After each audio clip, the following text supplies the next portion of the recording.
जैसे ही समस्त गोपियों ने गोपी गीत गाया, गोपियां याचना करने लगी, अटति यद भवान, हे नाथ त्रुटिर्युगायते त्वाम पश्यता। प्रभु, जब कभी आप गौ चारण कर लौटते हो ना, और हम आपका दर्शन करने के लिए खड़ी रहती, लेकिन स्थिति क्या बनती है, कभी कभी लगता है कि ब्रह्मा जी कितने जड़ हैं। बोले क्यों? उन्होंने जड़ पलकों को बना रखा है। जैसे ही हम आपका दर्शन करती हैं, ये पलक जैसे झपकती, ऐसा लगता है कि मानो कितने युग व्यतीत हो गए। हे नाथ, एक पलक झपकने के दर्शन से भी हम वंचित नहीं रह पाती।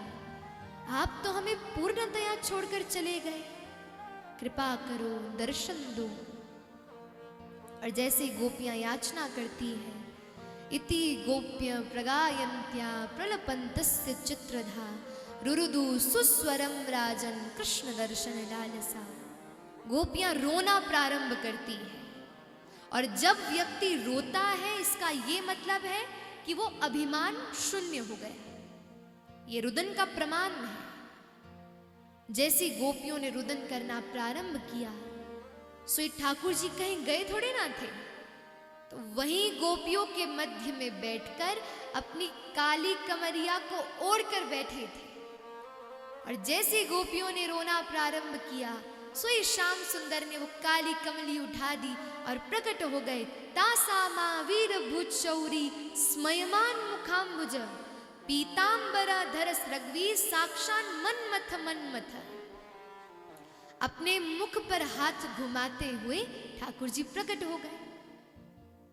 गोपियों ने जैसे देखा, बोले नाथ, यहां आपके लिए हम व्याकुल हो रही हैं, और आप क्या कुछ खाने के लिए गए थे? अरे ये क्या खाकर आ रहे हो?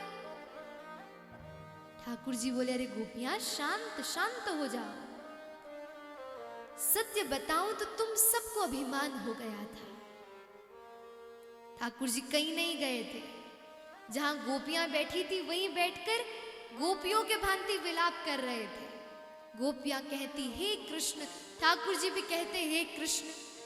गोपियां कहती कृष्ण आ जाओ, सो ठाकुर जी भी कहते कृष्ण आ जाओ। लेकिन गोपियों ने जैसे रुदन करना प्रारंभ किया, तो ठाकुर जी बोले, मैं अपनी प्राप्ति के लिए रुदन क्यों करूं?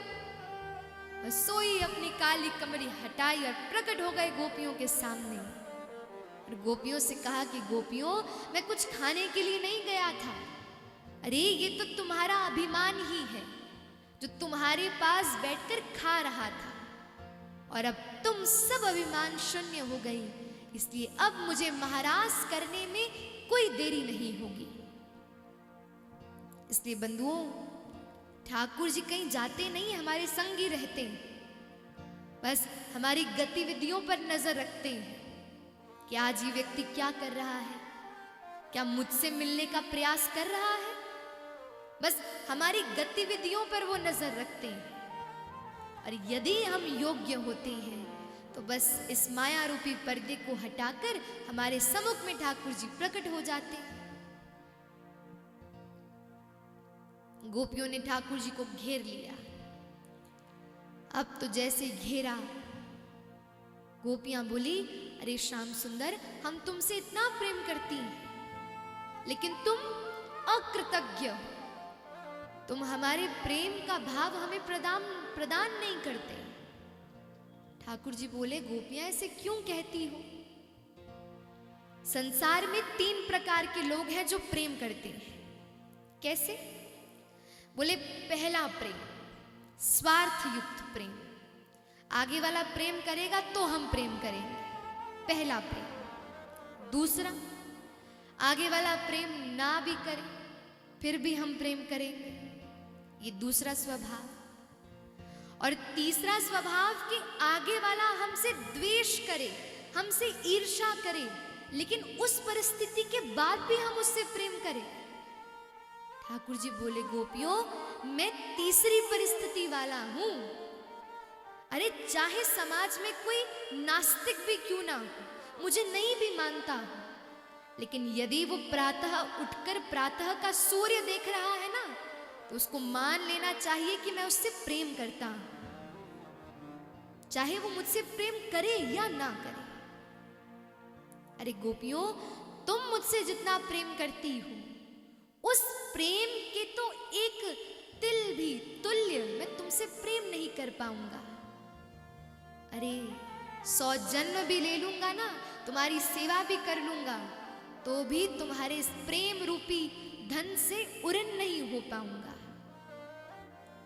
तब ठाकुर जी ने गोपियों को आश्वासन दिया और आश्वासन देकर तब महारास करना प्रारंभ किया।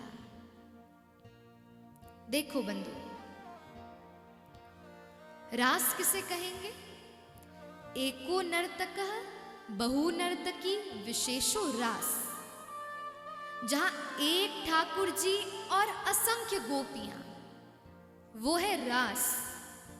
लेकिन महारास बोले बहु नर्तक बहु नर्तकी विशेषो महारास, जहां जितने श्याम सुंदर, जितनी गोपियां उतने श्याम सुंदर, ये महारास की स्थिति है।